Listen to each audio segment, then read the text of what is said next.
Savli police station વિસ્તારના વેપારીઓનો દલાલ મારફત સંપર્ક કરી કાપડનો માલ લઈ ફરિયાદી સહિત સાહેબના મળી કુલ્લે 68,86,601ની મત્તાની માતબર રકમ નહીં ચૂકવી ઉઠમણું કરનાર આરોપી વેપારીને કર્ણાટક રાજ્યના બેંગ્લોર ખાતેથી પકડી પાડતી સાવલી પોલીસ કમિશનર શ્રી અનુપમસિંહ ગેહલોત સાહેબ તથા ખાસ પોલીસ કમિશનર શ્રી સેક્ટર 1 સાહેબ તથા નાયબ પોલીસ કમિશનર શ્રી ઝોન 1 સાહેબ અને મદદનીશ police commissioner Shri B division સાહેબ નાઓએ સુરત શહેર ટેક્સટાઇલ માર્કેટને લગત બનતા જુદા જુદા ઉઠામણા તથા છેતરપિંડીના બનાવોને કારણે સુરત શહેરના વેપારને આર્થિક સંકળામણનો સામનો કરવો પડતો હોય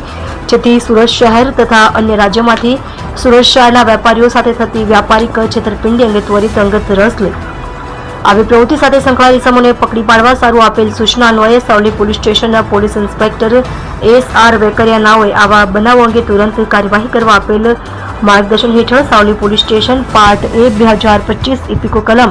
409, 420, 114 મુજબના ગુનાના આરોપીઓને પકડી પાડવા સારું police sub inspector S B. Nakum તથા સ્ટાફના માણસો વર્કઆઉટમાં દરમિયાન ગુનાના કામે ટેકનિકલ વર્કઆઉટ અને હ્યુમન સોર્સિસના આધારે આરોપીઓ પૈકી આરોપી વિષ્ણુ રામપ્રસાદ શંખલાનાઓ હાલ કર્ણાટક રાજ્યના બેંગ્લોર શહેરમાં હોવાની ચોક્કસ માહિતી મળતા તાત્કાલિક બેંગ્લોર ખાતે તપાસમાં જવા સારું એક team police sub inspector S B. Nakum તથા હેડ કોન્સ્ટેબલ અરવિંદભાઈ લાલજીભાઈ બક્કલ નંબર 2171 તથા હેડ કોન્સ્ટેબલ હિતેશભાઈ ધરમશીભાઈ બક્કલ નંબર 2200 નાઓની ટીમ બનાવી તાત્કાલિક પોલીસ ઇન્સ્પેક્ટર શ્રી નાવના સીધા માર્ગદર્શન હેઠળ રવાના કરી તુરંત જ આરોપી નામે વિષ્ણુ રામપ્રસાદ શંખલા નાઓને બેંગ્લોર ખાતેથી પકડી પાડી કાયદેસરની કાર્યવાહી હાથ ધરી છે.